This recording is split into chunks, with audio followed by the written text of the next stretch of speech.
রাজধানীর উত্তরায় দম্পতিকে কোপানোর ঘটনায় জড়িত কিশোর গ্যাংয়ের আরও ৩ জনকে গ্রেপ্তার করা হয়েছে। এ নিয়ে ধরা হলো মোট ৫ জনকে। পুলিশ বলছে, গ্রেপ্তার সবাই উত্তরায় বিভিন্ন অপরাধে জড়িত এবং মাদকাসক্ত। ১৭ ফেব্রুয়ারি সোমবার রাত ৯টা প্রকাশ্যে দুই কিশোর এক দম্পতিকে রামদা দিয়ে কোপাচ্ছে। মুহূর্তেই সামাজিক যোগাযোগ মাধ্যমে ছড়িয়ে পড়ে ভয় ধরানো দৃশ্যটি। পুলিশ বলছে, উত্তরা ৭ নম্বর সেক্টরে উচ্চ শব্দে মোটরসাইকেলের হর্ন বাজিয়ে দ্রুত গতিতে চালাচ্ছিল কয়েকজন।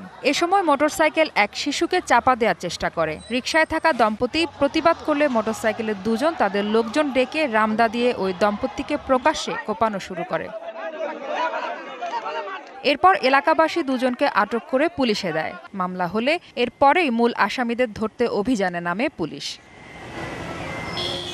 ওই ঘটনায় জড়িত ৫ জনকে গ্রেপ্তারের পর সংবাদ সম্মেলনে পুলিশ জানায়, তারা সবাই কিশোর গ্যাংয়ের সদস্য।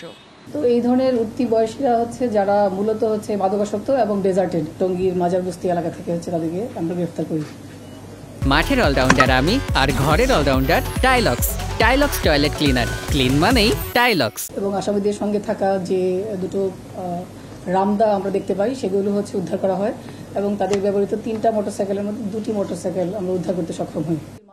পুলিশ বলছে, গ্রেপ্তার সবাই মাদকাসক্ত আর ভাসমান অপরাধে জড়িত। জামিনে বের হয়ে এসে আবারও অপরাধে জড়াচ্ছে। এই যে ছিনতাই গ্রুপগুলি যে আমরা ধরেছি, আমরা দেখেছি যে তাদের যে অ্যানালাইসিস করে তারা মূলত পরিত্যক্ত অবস্থায় বড় হয়েছে, তারা স্ট্রিট চিলড্রেন হিসেবে বড় হয়েছে এবং পরবর্তীকালে মাদকাসক্ত এবং অন্যান্য অপরাধে তারা জড়িত হয়েছে।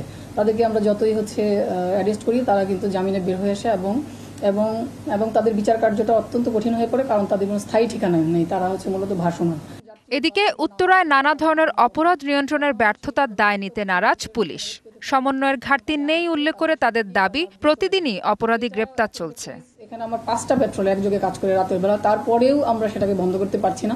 আমি আগেই বলেছি, এটার জন্য একটা সমন্বিত এফোর্ট দরকার। মাহফুজা বৃষ্টি, ডিবিসি নিউজ, ঢাকা।